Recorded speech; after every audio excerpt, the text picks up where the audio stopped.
Happy Veterans Day, everyone, or as I think it should be, Happy Family Veterans Day. For my 6 years of military service, I thought I'd share with you just a few things our family got out of that. So first and foremost, for our daughter Justice, Jason and I couldn't figure out what to name her.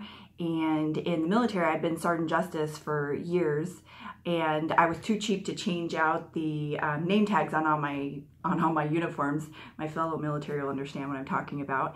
And so a bunch of my comrades had just said, hey, why don't you name her Justice? And in the military, you get so used to being called by your last name that it feels like your first name. And so it seemed like a great fit, and what a fun way to pass on my name to her that she could carry on. So that's where Justice came from. And then for Peyton, some of you know when he was 7 months old, I got the call to duty, and I left the next morning at 0500, and it was orders for a year. And I'll have to say that honestly was one of the hardest times, what felt like one of the bleakest times of my life, leaving a 3-year-old and my 7-month-old nursing child. It was awful.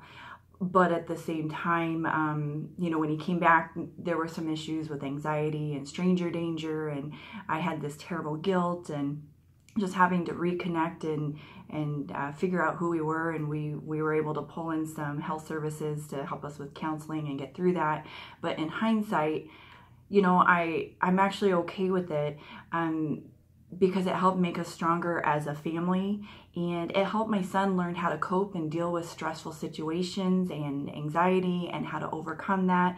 And today he's just a phenomenal young man you would never know. And I think a lot of kids around him today are missing that and can't handle, you know, when something goes sideways and how to deal with it and how to cope. And so as a family, we just became a stronger unit. And then for our son, Ethan, of course, I ended up getting 4 out of my 8 anthrax series while I was pregnant with him unexpectedly. And that explains a lot. So anyway, so that was a different situation. And then for my husband, Jason, you know, he was already a great father. He really was. But being away all those different times when the kids were little, because I managed to have 3 kids in a little over 4 years in the military, made him a phenomenal father and a phenomenal husband.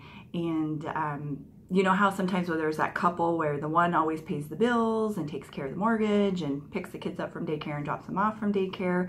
Well, I was always that person. So especially that last duty when I had to leave, you know, as a soldier, we go and we do what we have to do, and it's super hard being away from our family. But then back at home, I think it should be Family Veteran Day, because, you know, my husband had to learn how to go grocery shopping with 2 little kids. He had to learn how to switch our son over to formula. He had to learn how to pick him up and drop him off from daycare, even though he worked an hour away from the daycare. He had to learn, he didn't even know who to pay the mortgage to. He had to learn all of this literally within hours before I left. And so, and there was very minimal contact once I was gone. I was fortunate enough, I ended up staying stateside and not going to Iraq like we really were supposed to. But it didn't make it any easier for them at home. And so, anyway, as you're saying Happy Veterans Day out there today, just remember to include their family, because you never know how much they've been through.